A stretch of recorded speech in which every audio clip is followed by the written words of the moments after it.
Bienvenidos al Discipulado de Doctrina de Iglesia Shekinah Totonicapán de Ministerios CNC.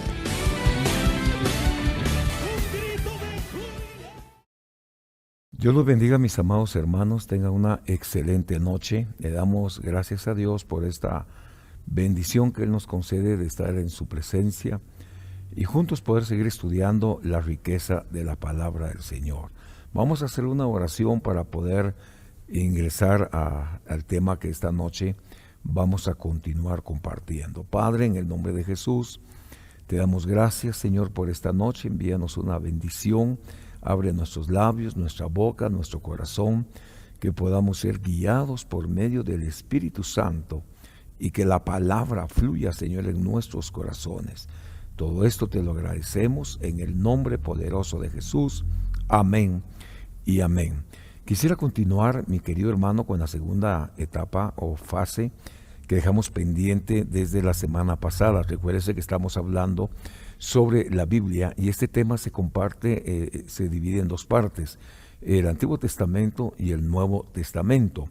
En el libro de Segunda de Pedro, capítulo 1 y versículo 19 dice: tenemos la palabra profética más segura, en la Biblia, a la cual hacéis bien en estar atentos como a una antorcha. Esto es una exhortación, que nosotros tenemos que estar atentos a la palabra del Señor, que alumbra en lugar oscuro.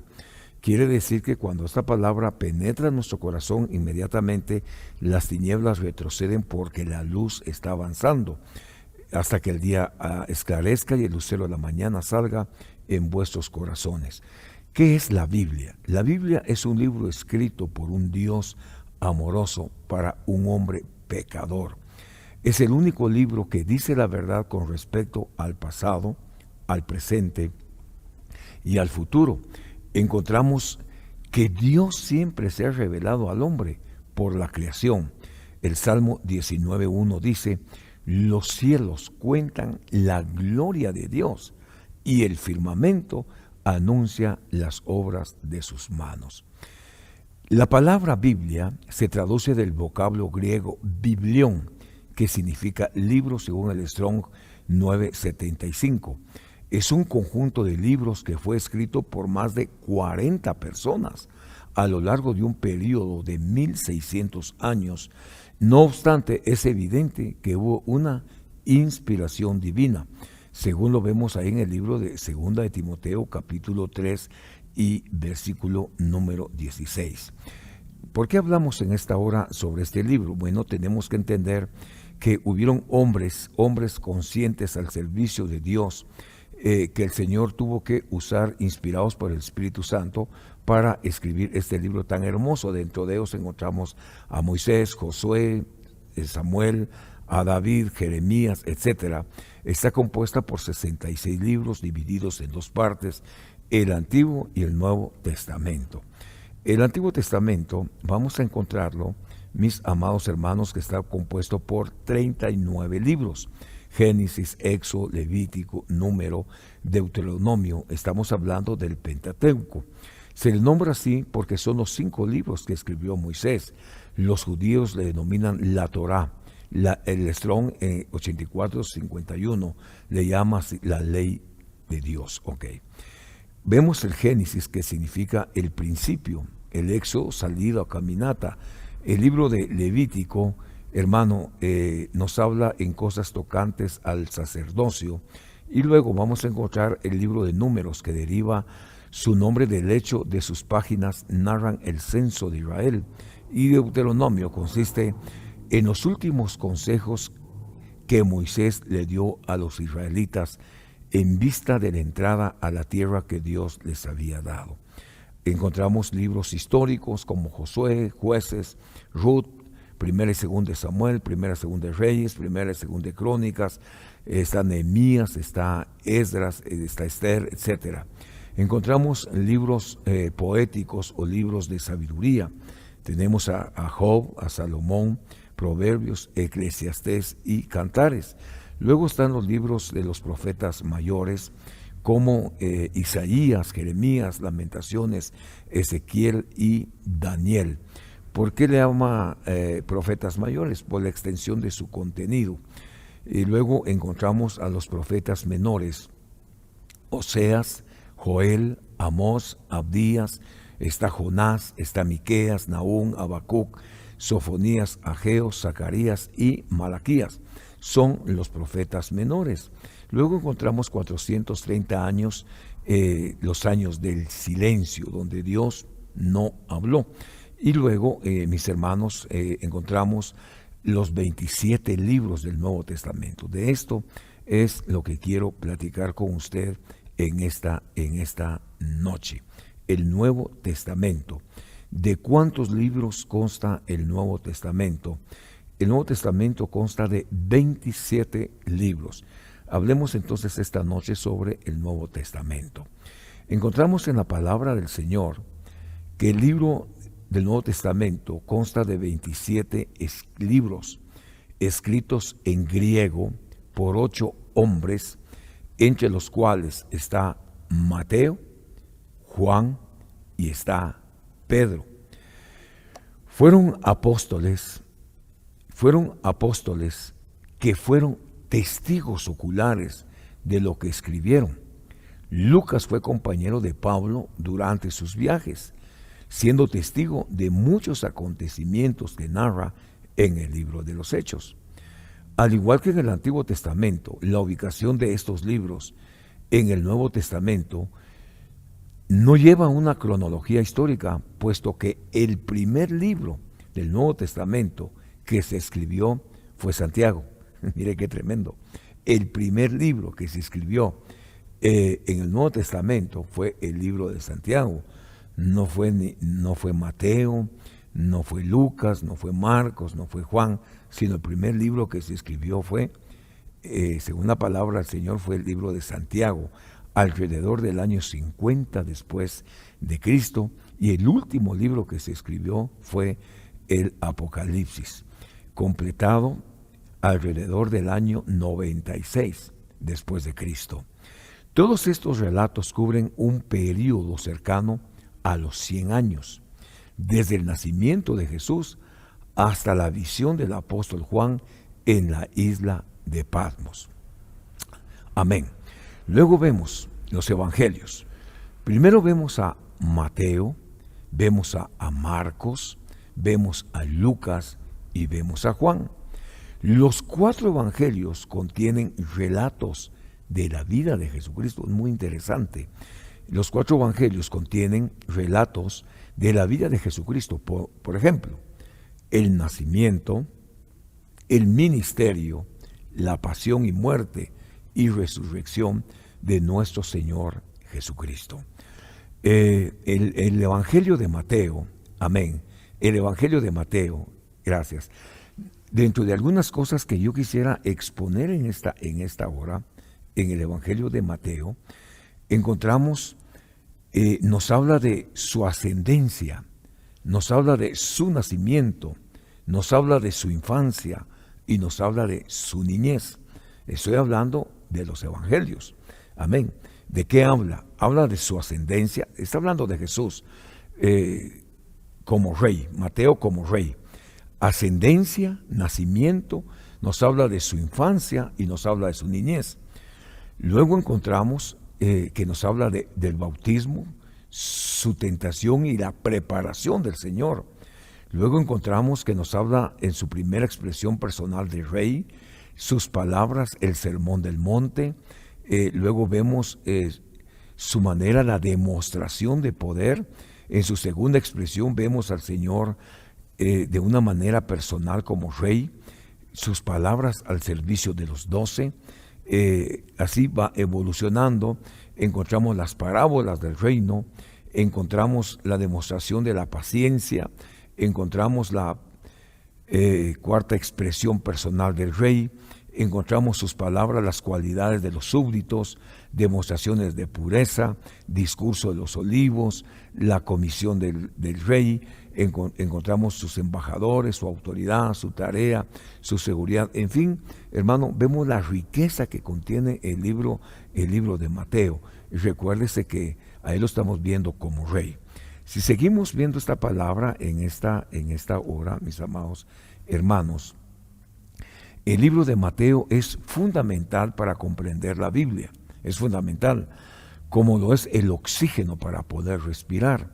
El escritor del primer evangelio no se identifica por nombre, pero el autor fue Mateo, cuyo nombre significa don de Yahvé. Imagínense qué lindo, ¿verdad? El don de Yahvé. Luego encontramos, mi querido hermano, el libro de Marcos. Ahí en Marcos lo vemos como siervo. Encontramos como siervo. ¿Qué es lo que vemos en este libro? Es un libro muy precioso. Vemos aquí al Señor, dentro de algunas cosas interesantes que nos habla, está la ascensión, la asignación, la aparición, la resurrección. Vemos al siervo de Dios que vive. Vemos la hora de la prueba, vemos la hora de morir, vemos la limpieza del templo, la entrada triunfal, vemos, nos habla del río Jordán, más allá de Galilea, nos habla de la primera manifestación de milagros al quinto día, segundo, sexto día, etcétera. En fin, aquí estamos viendo a Juan el Bautista, también, hermanos amados, pero básicamente a él lo estamos viendo en etapa de siervo. Luego, dentro de algunas cosas que para nosotros son importantes, está el Evangelio de Lucas, y en el Evangelio de Lucas es más cercano a una biografía de Jesús. Lucas era el médico que con mucho interés especial en ocasiones o en cuestiones de su profesión, y recuérdese que él se dedicó a recopilar toda la información en cuanto a nuestro Señor Jesucristo. Ahora, cuando vemos a Lucas, hermano, en la palabra del Señor encontramos en este libro que nos habla el anuncio de los ángeles. Vemos a María alabando al Señor, la llegada de Juan, Zacarías alaba al Señor, etcétera. Vemos la preparación, su presencia, su experiencia personal, la ofrenda del propiciatorio, etcétera. Vemos la riqueza que contiene este libro. Sin embargo, si nos detenemos ahí en el Evangelio de San Juan, hermano, vamos a encontrar dentro de la riqueza de este libro la conversión de agua en vino. Mire qué lindo. Encontramos la curación del hijo de un oficial. Encontramos la curación de un paralítico de Betsaida. Encontramos la alimentación de los 5,000, qué tremendo milagro. Jesús camina sobre las aguas, restauración de la vida, la resurrección de Lázaro. En fin, vemos de qué manera el Señor nos deja una tremenda enseñanza para nuestra fe y para nuestra vida espiritual. Cuando vemos el libro de Juan, mis queridos hermanos, nos habla de su relación con Dios. Nos habla de su función como creador dentro de algunas cosas. En este libro también encontramos sus proezas, encontramos la observancia de la Pascua, la oración al Padre, etcétera, la crucificación, sepultura, encontramos sus apariciones, etcétera, y desafíos concluyentes. Bueno, vemos que cada uno de estos 4 libros tiene una riqueza que es muy impresionante para nosotros en el Nuevo Testamento. Luego, según esta palabra, vamos a ver en los evangelios, ninguno de los evangelios se contradice, ambos se complementan, ¿verdad? Encontramos la riqueza que hay en esta palabra preciosa del Señor.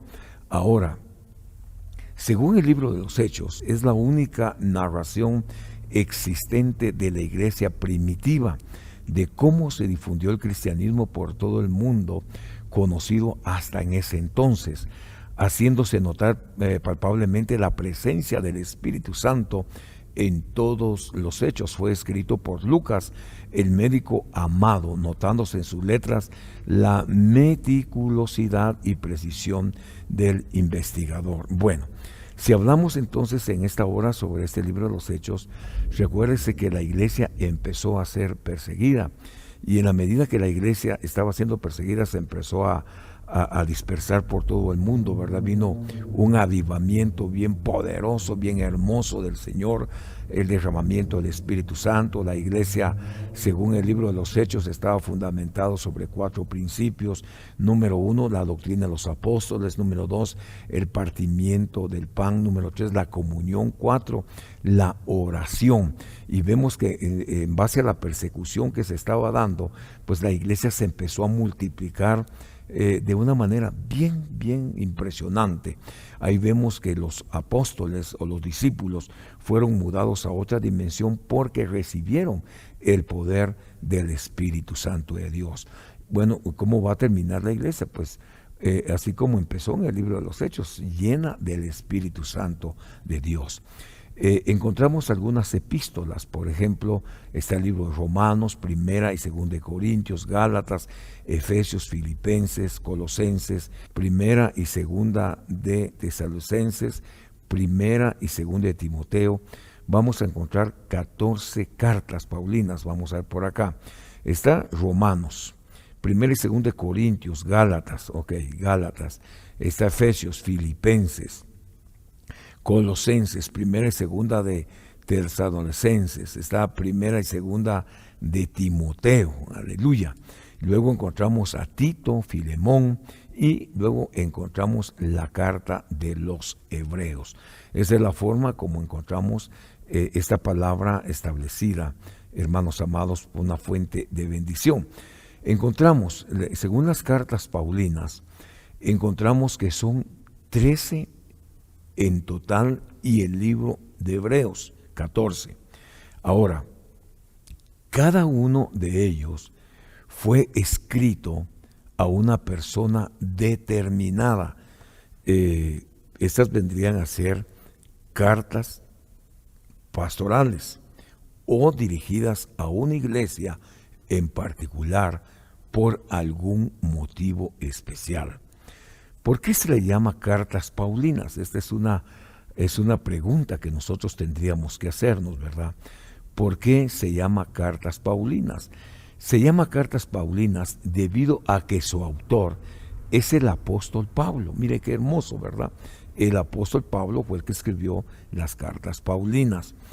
La dramática conversión de Pablo es una ilustración del poder de Jesucristo para transformar la vida. Recuérdese que Pablo, su nombre inicial era Saulo. ¿Qué era lo que hacía Saulo? Era perseguir la iglesia. La Biblia nos enseña que Saulo tenía credenciales para ingresar a las sinagogas, hermano, perseguía a los cristianos. Pero dice la Biblia que el Señor se le apareció y le dijo, ¿por qué me persigues? ¿Por qué me persigues? Hubo una conversión dramática de Saulo y un cambio de nombre a Pablo. Es una ilustración del poder de Jesucristo para transformar la vida. Esto nos enseña a nosotros que el único que puede transformar la vida del hombre es nuestro Señor y Salvador Jesucristo. Aquí tenemos como por ejemplo a Pablo, hermano, que era un perseguidor de la iglesia, amén, credenciales para perseguir a los cristianos. Sin embargo, lo que él no sabía eran los planes que Dios tenía ya sobre su vida. Esto nos enseña la manera como el Señor puede cambiar la vida de una persona. Ahora, esta es una transformación dramática, por cuanto pasó de ser un fariseo que odiaba a Jesucristo, se convirtió en un creyente que le sirvió fielmente y que Dios le dio el privilegio e inspiración para escribir estas cartas. Algo muy interesante en esta noche, mis amados hermanos, en la historia de la iglesia, vemos que el Nuevo Testamento, para recordar algunos aspectos, esta noche consta de 27 libros, escritos en griego por 8 hombres, entre los cuales está Mateo, Juan y vemos a Pedro, aleluya, que fueron apóstoles, que fueron testigos oculares, hermano, de lo que escribieron. O sea, ellos tuvieron esa vivencia, esa riqueza de ver y poder escribir. Luego encontramos a Lucas, que fue compañero de Pablo durante sus viajes, también siendo un testigo de muchos acontecimientos que narra el libro de los Hechos.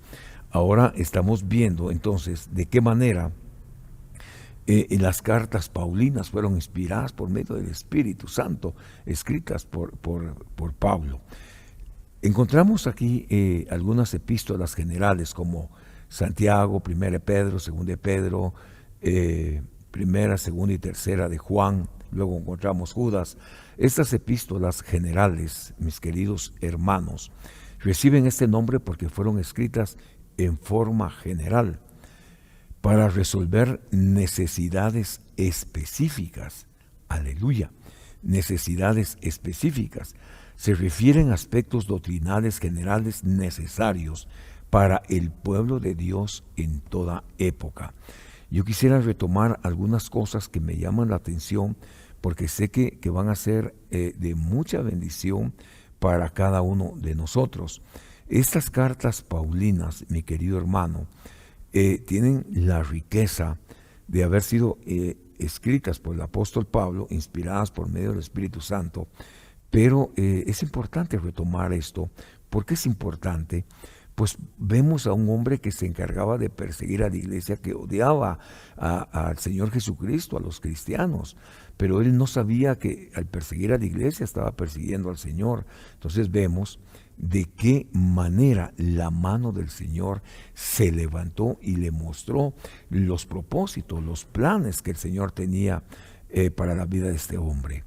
Según el libro, hermano, de la profecía, Apocalipsis, trata de la revelación que recibió el apóstol Juan en el destierro. Está relacionado a los eventos del final de los tiempos o de la destrucción total y final del diablo, del juicio de las naciones, del reinado universal de Jesucristo, juntamente con aquellos que le fueron fieles. Bueno, ¿de qué nos habla este libro precioso, hermano? El libro de la profecía. Apocalipsis es el libro de la revelación que trata, hermano, sobre que le fue revelado al apóstol Pablo estando en la isla de Patmos.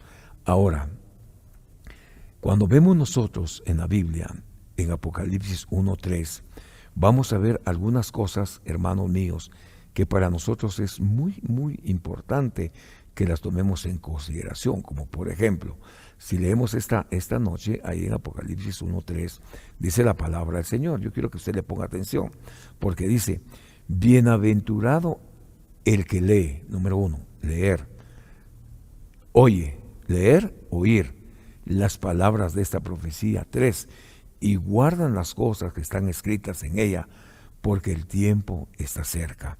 Bienaventurados los que leen. Por eso es importante leer la palabra bendita del Señor. Esta es una exhortación, ¿verdad? Dice, por ejemplo, la Nueva Traducción Peshitta, dice: dichoso el que lee. Es importante que leamos la Biblia. Dichoso el que lee. Dichosos los que escuchan las palabras de esta profecía. Dichosos los que guardan cosas que ya está escrita, porque el tiempo está cerca. La Nueva Traducción Viviente dice: Dios bendice al que lee a la iglesia las palabras de esta profecía. Dios bendice a todos los que escuchan el mensaje. Dios bendice a todos los que obedecen lo que dice, porque el tiempo está cercano. La Reina Valera 1960 dice: bienaventurado el que lee, los que oyen las palabras de esta profecía y guardan las cosas en ella escritas. El tiempo está cerca. Aleluya. Bendiciones a las 7 iglesias. Luego vamos a ver por acá la K2 dice: benditos sean los que leen, los que oyen las palabras de esta profecía, con tal que obedezcan las cosas escritas en ella, porque el tiempo está cerca. Estamos viendo lo que es la Biblia en su segunda parte. Estamos viendo, mi querido hermano, el Nuevo Testamento. Vemos a Mateo, Lucas, Marcos y vemos a Juan, los 4 evangelios que están escritos en las Sagradas Escrituras. Pero aquí vemos la bienaventuranza, el que lee, oye y que guarda esa profecía. Luego, en el libro de Josué, capítulo número 1, y versículo número 8, aquí hay una exhortación que le hacen a Josué, porque le dicen, este libro de la ley que no se aparte de tu boca, meditarás en él de día y de noche, para que cuides de hacer todo lo que en él está escrito, porque entonces harás prosperar tu camino. Bueno, ¿cómo voy a hacer prosperar mi camino? Guardando la palabra del Señor, guardando lo que ahí está escrito. Quiero invitarle a que vaya conmigo al libro de Santiago, capítulo número 1. Amén. Libro de Santiago, capítulo número 1 y versículo número 25. Dice, pero el que mira atentamente a la ley perfecta, a la ley de la libertad, está la ley perfecta, la ley de la libertad, y permanece en ella, no habiéndose vuelto un oidor olvidadizo, sino un hacedor eficaz, este será bienaventurado en todo lo que hace. Qué interesante es esta palabra, ¿verdad? No solamente es conocer cuántos libros tiene la Biblia, tiene 66, que uno se lo sepa de memoria, no, tenemos que leer la Biblia, vivirla y enseñarla. Es uno de los propósitos más hermosos que Dios la dejó para nosotros. Quiero leerle por acá la peshita, dice el mismo versículo, pero todo el que mira según la ley perfecta de la libertad y persiste en ella, no es un oidor olvidadizo, sino que uno que en verdad la pone por obra, y éste será dichoso en todo lo que haga. En otras palabras, lo que trato de explicarle es que no solamente es oír, no solamente es tener un conocimiento, hermano, sino ponerla en práctica. Hay que practicar la palabra bendita de Dios. Luego quiero llevarlo al libro de San Juan, capítulo número 8, en esta noche, libro de San Juan, capítulo número 8 y versículo número 31, dice la palabra del Señor. Entonces Jesús decía a los judíos que habían creído en él, si ustedes permanecen en mi palabra, verdaderamente son mis discípulos. Dice la Biblia en el libro de San Juan, capítulo número 1, versículo 11-12. Dice, a los suyos vino, pero los suyos no les recibieron. A todos los que creen en su nombre les dio la potestad y les dio el derecho de llegar a ser hijos de Dios. Entonces esta palabra dice, Jesús les decía a los judíos, si ustedes permanecen en mi palabra, verdaderamente son mis discípulos. ¿Qué hago yo para saber si soy verdaderamente un discípulo del Señor? Permanecer en su palabra, y conoceré la verdad, y la verdad nos hará libres. Luego encontramos, según esta palabra, hermano, ahí en Mateo 7:24, la importancia de esta palabra, ¿verdad? Mateo 7:24, dice la palabra del Señor. Por tanto, cualquiera que oye estas palabras mías y las pone en práctica, es semejante a un hombre sabio que edificó su casa sobre la roca. Y cayó la lluvia, vinieron los torrentes, soplaron los vientos, azotaron aquella casa, pero no se cayó porque había sido fundada sobre la roca. Amén. La importancia de fundamentar la casa sobre la roca. Recuérdese que la roca es Cristo. Todo el que oye estas palabras mías y no las pone en práctica es semejante a un hombre insensato que edificó sobre la arena. Luego en el 27 dice, y cayó la lluvia, vinieron torrentes, soplaron vientos, azotaron la casa y cayó, y grande fue la destrucción. Bueno, ¿qué le estoy invitando? A que nosotros, hermanos amados, vengamos delante de la presencia de Dios y pongamos nuestra casa sobre la roca, que es Cristo Jesús, Señor Dios nuestro. Y el Salmo 119, dice ahí el Salmo 119, quiero dejarlo esto en su corazón. Recuérdese que estamos viendo el Nuevo Testamento. Salmo 19, 97, dice la palabra del Señor. Cuánto amo tu ley y todo el día medito en ella. Bueno, aquí la importancia es que nosotros, hermanos, podamos conocer la palabra bendita que viene de parte de Dios. Hemos visto entonces en esta noche el Nuevo Testamento, que consta de 27 libros, que fue escrita por 8 hombres, el Nuevo Testamento escrito por 8 hombres, hermano, 3 de ellos fue Mateo, Juan y el apóstol Pedro, hombres que caminaron a la par del Señor Jesucristo. Está el libro de Marcos, Mateo, Marcos, Lucas y Juan.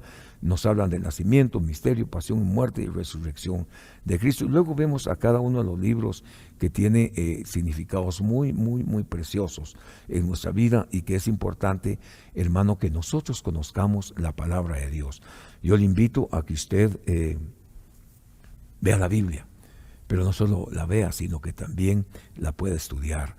La Biblia consta de 66 libros, y recuérdese que el libro de Isaías tiene 66 capítulos. Amén. Cada uno de los capítulos del libro de Isaías representa a uno de los libros de la Biblia. Por ejemplo, si usted mira el libro número 1, el capítulo 1 sería Génesis, ¿verdad? Amén. Y el capítulo 66 sería Apocalipsis. Entonces yo le invito a que pueda leer la Biblia, a que podamos ver el Nuevo Testamento como el Antiguo Testamento, y sobre todas las cosas, hermanos, conocer el corazón de Dios. Así que esta noche le deseamos toda clase de bendiciones, suplicándole al Señor que nos revele su palabra, que nos revele a Jesucristo, que nos pueda guiar por medio del Espíritu Santo a toda verdad. Que este libro sea una verdad, sea una realidad en nuestros corazones, en nuestras vidas y en nuestras familias. Yo quisiera invitarle a hacer una oración. Padre que estás en el cielo, en el nombre de Jesús te damos gracias por esta noche, gracias por este privilegio que tú nos has concedido de poder platicar asuntos del reino. Gracias por esta tu palabra. Señor, revélate a nuestras vidas, revélate a nuestros hogares, revélate a nuestras familias, y permítenos conocerte, amarte y bendecirte, Señor, en todo tiempo y en todo momento. Gracias te damos en el nombre poderoso de Jesús, a quien amamos y servimos todos los días de nuestra vida. Amén y amén. Que Dios les bendiga, mis amados hermanos, en esta preciosa noche. Que la paz de Dios, el Espíritu Santo, gobiernen y dirijan nuestros hogares desde ahora y para siempre. Recuérdese que mañana nos vemos a las 8 de la mañana, en nuestro 9 de la mañana, discipulado de oración. 3:30 de la tarde estaremos en el discipulado de jóvenes. Si usted desea participar, envíenos, escríbanos ahí a la página de la iglesia, le enviamos el link. 4:30 discipulado de congregación, y a las 7 de la noche tenemos discipulado de matrimonios. Que tenga una excelente noche. Bendiciones. Hasta pronto.